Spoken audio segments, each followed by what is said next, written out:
Bonjour et bienvenue à cette nouvelle vidéo de cours de statistiques descriptives. Alors aujourd'hui nous allons continuer avec la partie de la représentation graphique, mais dans cette vidéo on va traiter le cas où la variable elle est continue. Donc je rappelle que dans la vidéo précédente on a vu le cas où la variable elle est qualitative et le cas où la variable elle est quantitative discrète. Alors maintenant on va traiter le cas où la variable elle est continue. Alors dans ce cas-là, la représentation graphique qui est adoptée pour la variable continue, ce sont les histogrammes. Et à partir des histogrammes, on trace les polygones des fréquences ou bien les polygones des effectifs et on va aussi voir la représentation des courbes cumulatives. Mais à la différence de le cas où la variable est discrète, dans le cas où la variable est continue, avant de tracer les histogrammes, il faut traiter deux cas. Le cas où les classes elles ont la même amplitude et le cas où les classes elles ont des amplitudes différentes. Donc je rappelle que l'amplitude c'est tout simplement la différence entre les deux bords des classes, c'est-à-dire des intervalles. Alors, on va voir ça à travers des exemples. Alors, commençons par le cas où la variable est continue avec des classes qui ont la même amplitude. Alors, prenons cet exemple-là. Donc, nous avons des classes. Chaque classe, elle a un effectif. Et bien sûr, on a des fréquences relatives. Alors, première chose à faire, lorsqu'on est face à une représentation par des histogrammes d'une variable qui est continue, la première chose qu'il faut vérifier, c'est que est-ce que les amplitudes sont égales ou non. Donc, on doit premièrement calculer les amplitudes des classes. Alors, si je prends l'amplitude de la première classe, je rappelle que l'amplitude, c'est la différence entre les deux bornes. C'est-à-dire que pour la première classe, ça va être 4 moins 2, ça donne 2. Pour la deuxième classe, on a 6 moins 4, ça donne 2. Pour la troisième, 8 moins 6, ça donne 2. Et finalement, pour la dernière, on a 10 moins 8, c'est égal à 2. Donc là, on remarque que toutes les classes, elles ont la même amplitude. Donc là, vous remarquez que toutes les classes, elles ont l'amplitude qui est égale à 2. Donc si c'est le cas, nous procédons directement à la représentation graphique de ces données-là. Alors, comment on trace les histogrammes? Donc les histogrammes, ils sont sous forme de rectangles. Donc comme vous voyez là, ils sont sous forme de rectangle avec l'amplitude ou bien la largeur, c'est proportionnellement, c'est proportionnel à l'amplitude et la hauteur, elle est proportionnelle à soit l'effectif, soit les fréquences. Donc on a toujours le choix lorsqu'on fait une représentation graphique d'une série statistique, quel que soit son type, on a le choix soit prendre les effectifs, soit prendre les fréquences. Donc si on prend les effectifs par exemple, donc la première classe, elle a un effectif qui est égal à 7. Donc je vais tracer un rectangle. Donc là vous voyez que le rectangle de 2 à 4, il a une hauteur qui est égale à 7. Donc là vous voyez que l'hauteur, ici l'hauteur c'est égal à 7.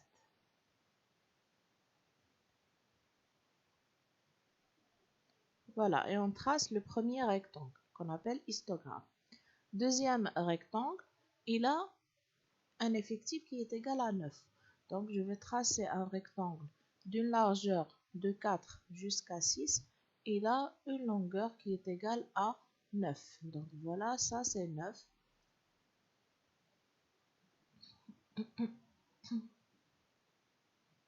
Voilà. Pour la troisième classe, elle a une amplitude, elle a un effectif qui est égal à 18. Donc, je vais tracer un rectangle qui a une hauteur qui est égale à 18. Et la dernière classe, 16. Donc, l'hauteur du dernier rectangle, c'est égal à 16. Donc, d'où cette représentation qu'on appelle histogramme. Alors maintenant, lorsqu'on a un histogramme et qu'on veut représenter le polygone des effectifs ou bien des fréquences, donc là on a représenté les effectifs, donc ça sera le polygone des effectifs. Alors qu'est-ce qu'on fait? On prend le centre de chaque du trait supérieur de chaque rectangle. Donc voilà le centre du premier, voilà le centre du deuxième, le centre du troisième et le centre du quatrième. Et on relie entre ces centres-là. Et finalement, pour terminer notre polygone, on ajoute le centre de deux rectangles imaginaires. Donc là, on imagine qu'il y a un rectangle de ce côté-là et un rectangle de ce côté-là. Et on prend le centre de ces deux rectangles qui sont fictifs. Et on relie entre tous ces éléments-là. Donc ça, on l'appelle le polygone des effectifs si on avait tracé les effectifs, des fréquences si on avait tracé les fréquences. Alors, passons maintenant au cas où les classes, elles n'ont pas la même amplitude. Alors, prenons cet exemple-là.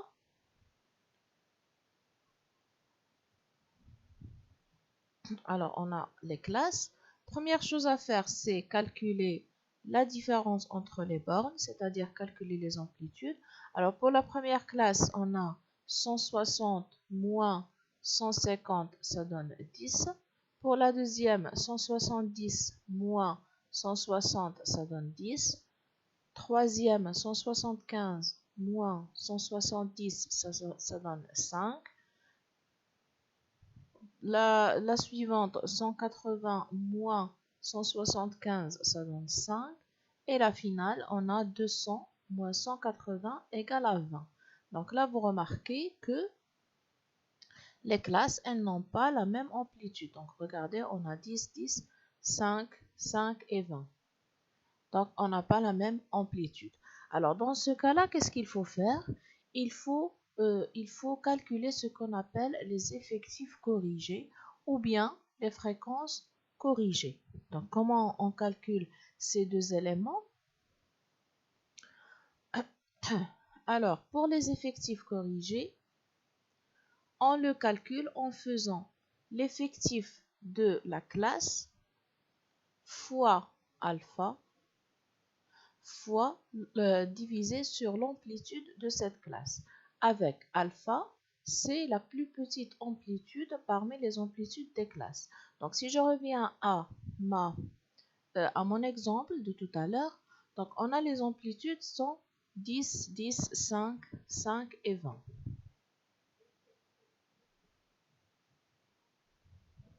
Donc la plus petite amplitude, donc là les amplitudes sont 10, 10, 5, 5 et 20.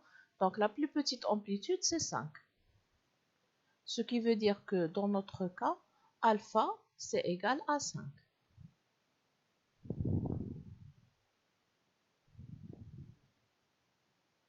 Donc là, alpha c'est égal à 5. Et maintenant, nous allons calculer pour les classes qui n'ont pas la même amplitude, qui n'ont pas la plus petite amplitude, on va calculer leurs effectifs corrigés. Alors pour la première classe, on aura 3, c'est l'effectif, multiplié par alpha qui est égal à 5, divisé par l'amplitude de cette classe qui est égale à 10. Donc ça nous donnera 1,5.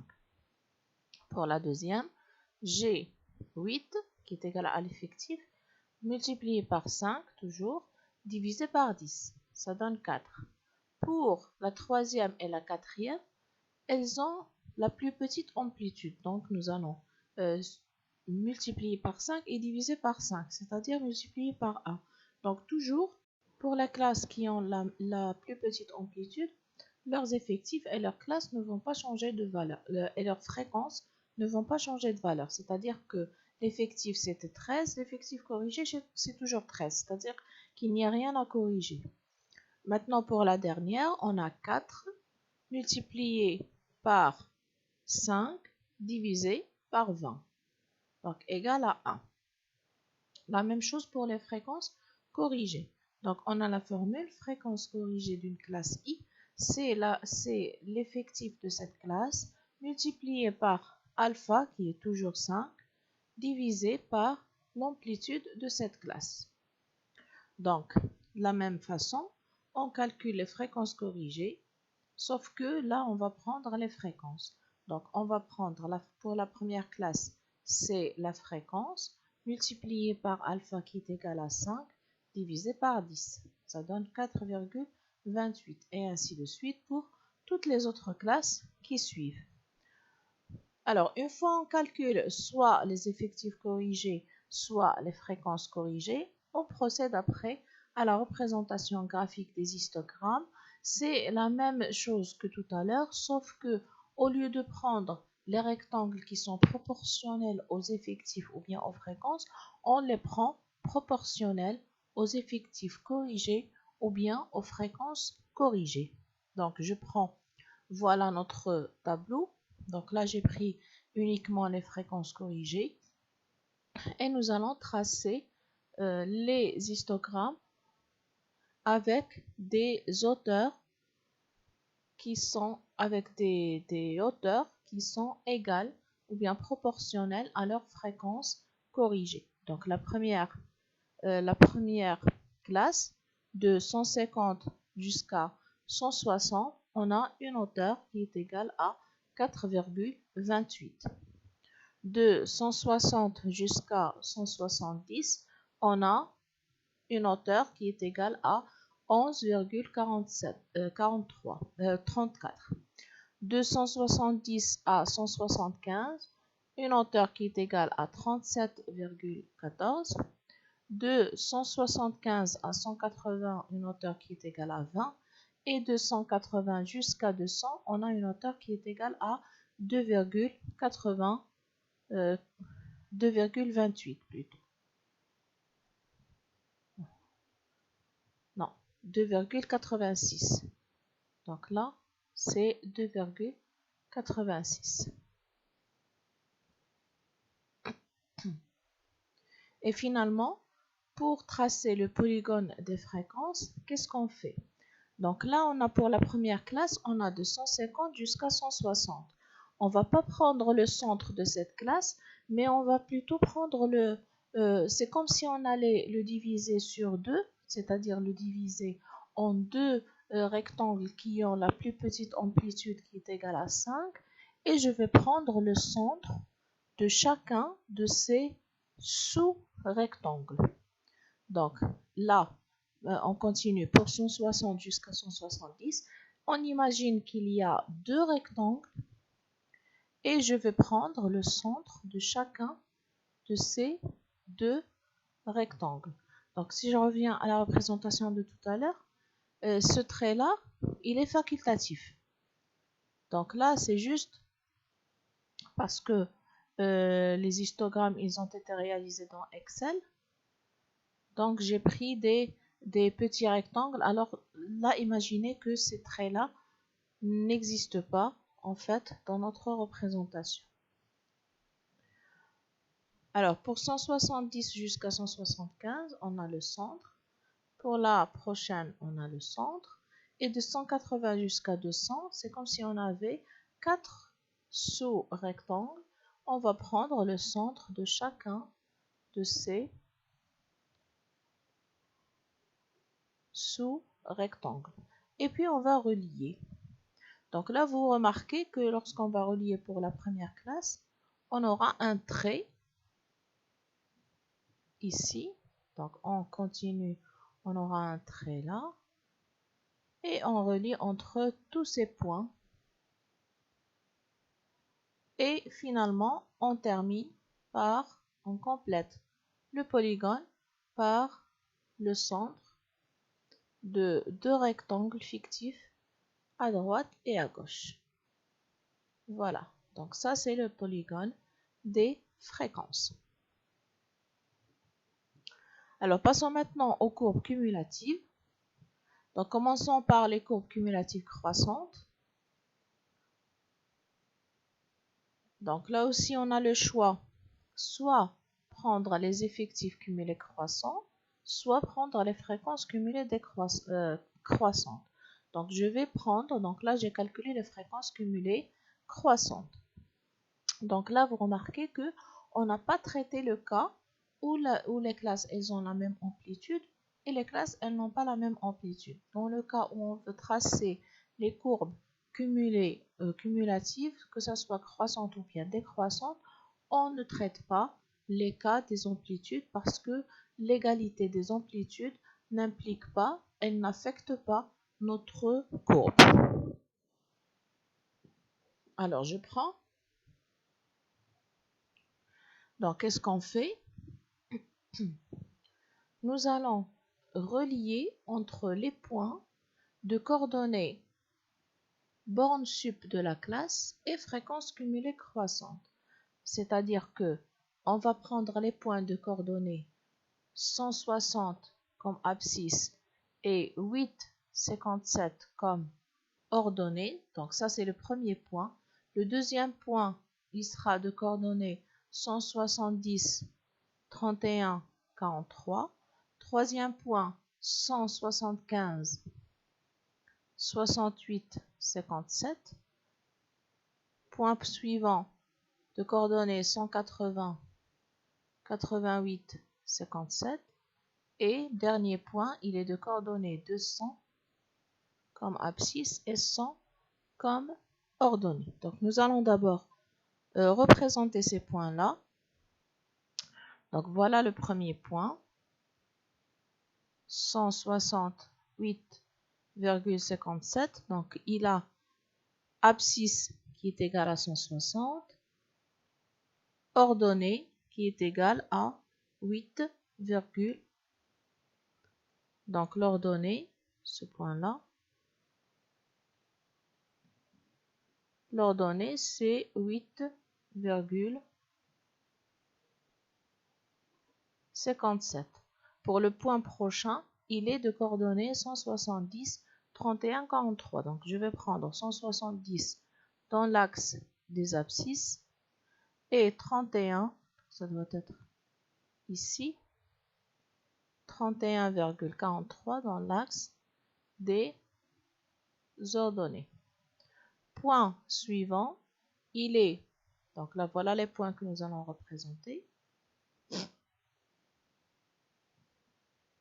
Point suivant, 175, 68, 57. Alors je vais prendre 175 comme abscisse et 68 comme ordonnée, 68,57.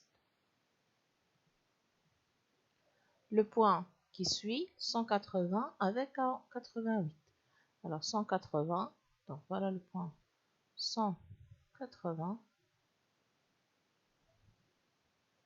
L'ordonnée c'est 88,57. Et finalement, on a le point de 100 avec 100. Donc, l'abscisse, c'est de 100. L'ordonnée, c'est 100.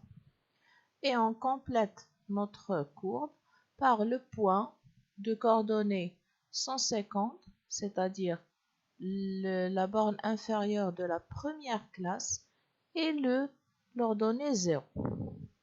Donc, voilà notre courbe cumulative croissante.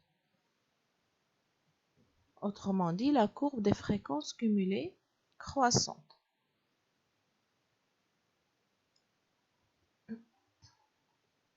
Maintenant, nous allons représenter la courbe cumulative décroissante. Donc là aussi, on a le choix entre soit prendre les effectifs cumulés décroissants, soit prendre les fréquences cumulées décroissantes. Alors, quels sont les points maintenant qu'il faut relier? Ce sont les points de coordonnées borne inf de la classe et fréquence cumulée décroissante. C'est-à-dire que les points que nous allons tracer, premier point, il est de coordonnées 150, 100. Deuxième point, coordonnées 160, 91,43. Troisième point, 170, 68, 57. Quatrième point, 175, 31, 43. Dernier point, 180, 11, 43.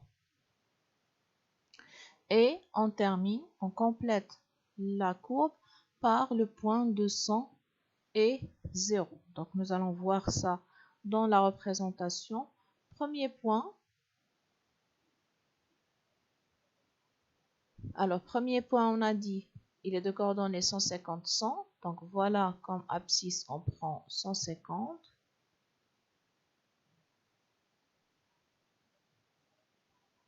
Et comme ordonnée, c'est 100. Deuxième point, 160 avec 91. Donc on prend l'abscisse 160.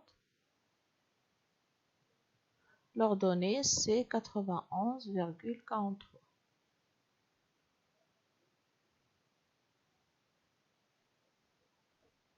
Point suivant, coordonnée 170.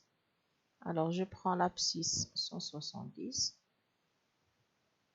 L'ordonnée 68,57.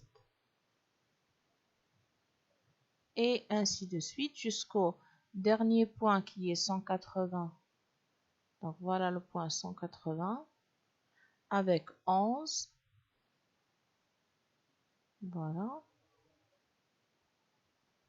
Et on complète par la borne supérieure de la dernière classe qui est de 100 et la fréquence 0. Donc de 100, c'est la borne sup de la dernière classe. On aura finalement notre courbe cumulée décroissante sous cette forme.